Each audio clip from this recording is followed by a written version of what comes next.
Hello there, my friends. So I recently bought this iPhone 13 Pro Max and switched. Well, I still have my Samsung Galaxy Note 9. These are the respective boxes they came in. But yeah, so I've been getting used to using the iPhone, and I want to show you guys today the differences between the stock apps. So one of the things I look at most days are the stocks, and I enjoy that. So I was really excited to get one of the things I really liked about my old iPhone 8. That's how long ago it was since I had an iPhone. Was that the stock app was so cool. And let me show you the stock app on here. So I don't have it on my front screen yet. I need to do that. So it's on my second screen, and that's where it came when I bought the phone. So it must not be the most popular app, or they would have it right on the front screen. So here's the app. You can see I've already added a couple individual stocks here. It comes like this with these stocks already preloaded. Okay, so you got your Dow, you got your S&P 500 index. Why it doesn't have the NASDAQ, I don't know. Apple obviously is a good one. It has Boeing, Berkshire, Disney, GE, Home Depot, Nike, and Starbucks preloaded into the app. I don't care much about any of those. Apple, actually, I do a little bit.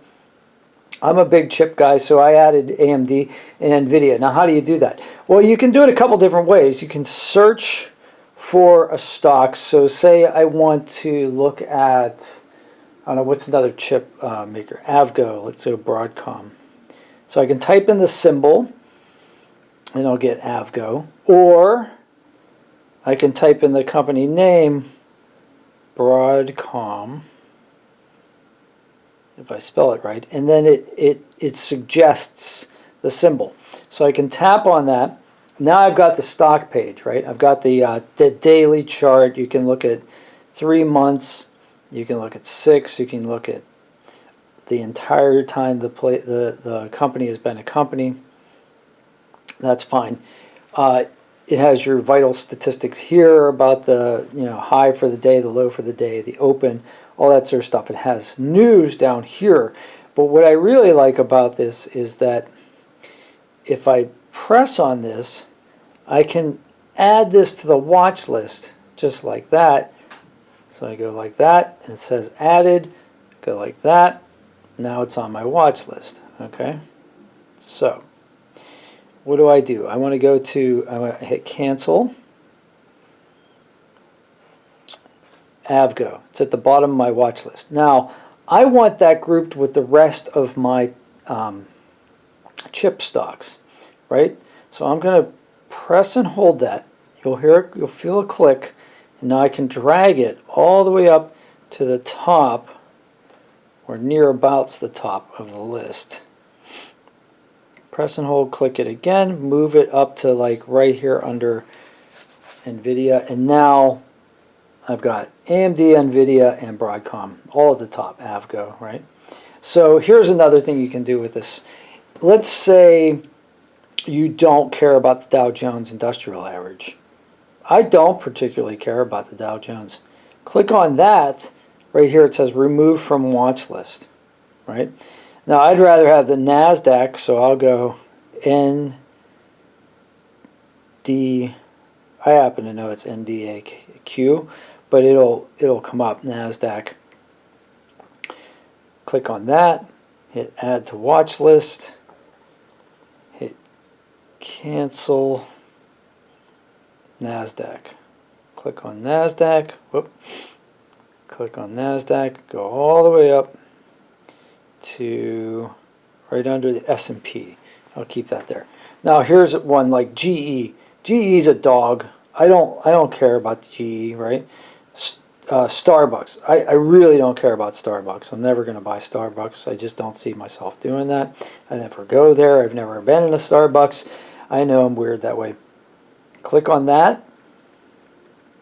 Remove from watch list. Easy as pie.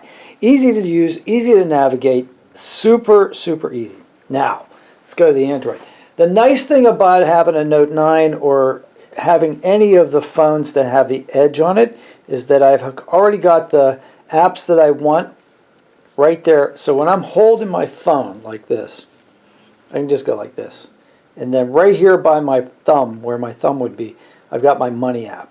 That's pretty powerful. I do miss that on the iPhone, I have to say. But as far as the app goes, this is Yahoo Finance app. This is the one that comes loaded on the phone, right? There's a couple things about that. Number one, the first screen that you get is a news screen. It gives you a headline. I don't really care about the headlines. I've noticed that if you look at these so-called news articles, about 50% of them are advertisements for financial advisors, if you read them really carefully. I mean, they'll be disguised as something like 13 ways Warren Buffett saves money, right? But what they really are is they want you to like pick a financial advisor. The other ones are ads too. Every once in a while you'll find a news article there, but they're not the best written. Anyway, that's just my own journalistic complaint. As far as using the app goes, you hit watch list. Why is there only AMD on my watch list? Well, I had a watch list that had like 30 names on it. And the app will do this occasionally. Occasionally, it will just like delete everything but one of my stocks. This happens to be the one that I like to watch the most, but I'd like to see what the other stocks are doing, right? So like if AMD's down or the bank stock's up, like what's going on here, right? Anyway, in order to add to your watch list, you've got a plus button here. Now you can put in the symbol or the company. So let's say like NVIDIA. I happen to know is NVDA. Click on that. You already have this added to the watch list. So you can see like it wants to, it knows that I have a watch list. It just won't show it. So is this Yahoo? Is it their app that's doing this, or is it my phone that's doing this? I don't know.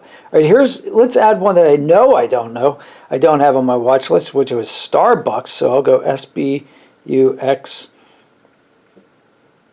Add that to my watch list. And now I've got Starbucks and AMD on my watch list. And somewhere there's a watch list with NVIDIA on it, but I don't know how to access it. And it just doesn't come up. Now, the nice thing about this app is that it does have your recommendations here. So it'll tell you what the overall ratings are for like the analysts who have analyzed the stock.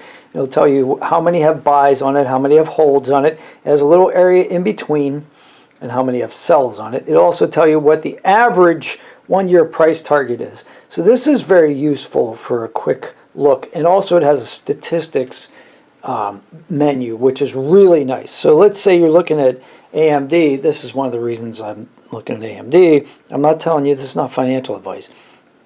But look, all of the numbers are positive. All of them, right? Oh, wait. Quarter to quarter last year is not positive. That's because they had like an amazing quarter last year. But yeah, so you can look at like statistics, you can look at trend lines, you can look at other stocks that are related to it in that field. You can get a quick profile of the company. So you can do a little bit of due diligence with this app, which is really nice.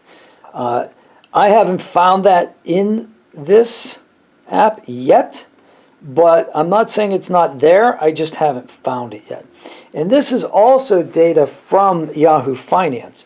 But the way it's presented on the iPhone, I think, is cleaner, quicker, easier, and I just like the overall look of it. This is pretty Spartan. This is pretty. I like the fact that it comes up right with the chart, right? Just like beautiful. So there's the difference.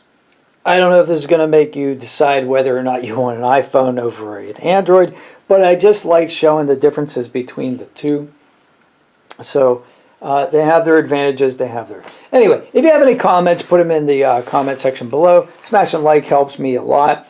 And if you want to see more videos that I post, of course, subscribe. Have a great day.